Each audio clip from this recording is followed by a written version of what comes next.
আসসালামু আলাইকুম, আশা করি সবাই ভালো আছেন।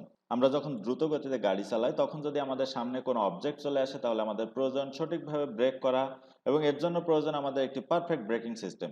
4 ধরনের ব্রেকিং সিস্টেম ব্যবহার করা হয়: drum brake, disc brake, CBS brake এবং এবিএস ব্রেক। এর মধ্যে এবিএস ব্রেক সবথেকে বেশি কার্যকরী ব্রেকিং সিস্টেম। এই ভিডিওতে আমরা এবিএস ব্রেকিং সিস্টেম সম্পর্কে জানবো। Hello friend, this is Roni from Infotech. ABS এর ফুল ফর্ম হচ্ছে অ্যান্টি লক ব্রেকিং সিস্টেম। 1988 সালের দিকে প্রথম অটোমোবাইলে এবিএস ব্রেক সিস্টেম অ্যাপ্লাই হয় এবং বিএমডাব্লিউ তাদের মোটরসাইকেল এবং কারে প্রথম এবিএস ব্রেক সিস্টেম অ্যাপ্লাই করে।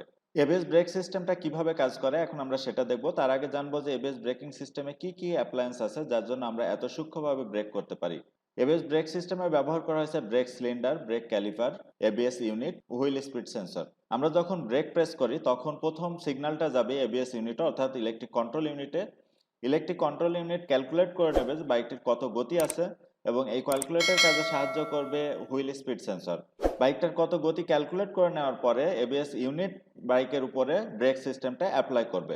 এক্ষেত্রে এবিএস ব্রেক সিস্টেমটা যেভাবে অ্যাপ্লাই হয় সেটা হচ্ছে ব্রেকিং সিস্টেমটা ফ্লুইডের মাধ্যমে কানেক্ট থাকে। ফ্লুইড যে কাজটি করে সেটা হচ্ছে ফ্লুইডটা ব্রেকিং সিস্টেমের যে হুইল আছে সেই হুইলের আগে যে ব্রেক পিস্টন আছে এবং ব্রেক প্যাড আছে সে ব্রেক পিস্টনের উপরে প্রেসার ক্রিয়েট করে এবং ব্রেক পিস্টন গিয়ে ব্রেক প্যাডের উপরে প্রেসার ক্রিয়েট করে, ফলে ব্রেকিং সিস্টেমটা অ্যাপ্লাই হয়। এবিএস ব্রেকের সব থেকে ইফেক্টিভ ব্যাপার যেটি হচ্ছে সেটা হচ্ছে যে এবিএস ব্রেক কখনো হুইলকে লক হতে দেয় না।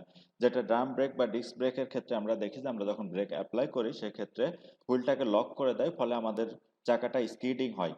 আর এবিএস ব্রেক যখন আমরা অ্যাপ্লাই করি যেহেতু হুইলটা লক হয় না সেহেতু আমাদের চাকাটা স্লিপ করে না। তো লক না হওয়ার যে কারণ আছে সেটা হচ্ছে যে ব্রেকটা ফুল একসঙ্গে অ্যাপ্লাই হয় না।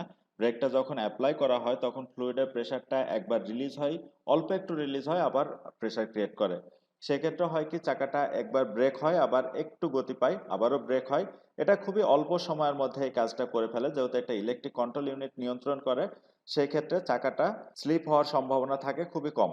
আর আমরা আরেকটা জিনিস জানি যে স্টিয়ারিং করার ক্ষেত্রে আমরা যখন আমাদের হুইল লক হয়ে যায় তখন আমরা স্টিয়ারিং করতে পারি না, অর্থাৎ বাইকের হ্যান্ডেলটা ডানে বামে ঘোরাতে পারি না বা যে অবজেক্ট আমাদের সামনে থাকে সেটাকে এড়িয়ে চলতে পারি না। কিন্তু চাকাটা যদি লক না হয়ে যায় তাহলে একটু গতি থাকে মাঝে মাঝে। এই কারণে আমরা এবিএস ব্রেক অ্যাপ্লাই করার পরেও আমরা স্টিয়ারিং করতে পারি, অর্থাৎ আমাদের বাইকের হ্যান্ডেলটাকে ডানে বামে বা সামনে যদি কোনো অবজেক্ট থাকে সেই অবজেক্টটাকে এড়িয়ে যেতে সুবিধা হয় আমাদের। এই কারণে এবিএস ব্রেক সব থেকে পারফেক্ট ব্রেক। বন্ধুরা, তারপরে আমরা চাইবো যে আমরা যে ধরনের ব্রেকিং সিস্টেমের বাইকই ব্যবহার করি না কেন আমরা কখনোই হাই স্পিডে বাইক চালাবো না, সেটা আমাদের জন্য নিরাপদ।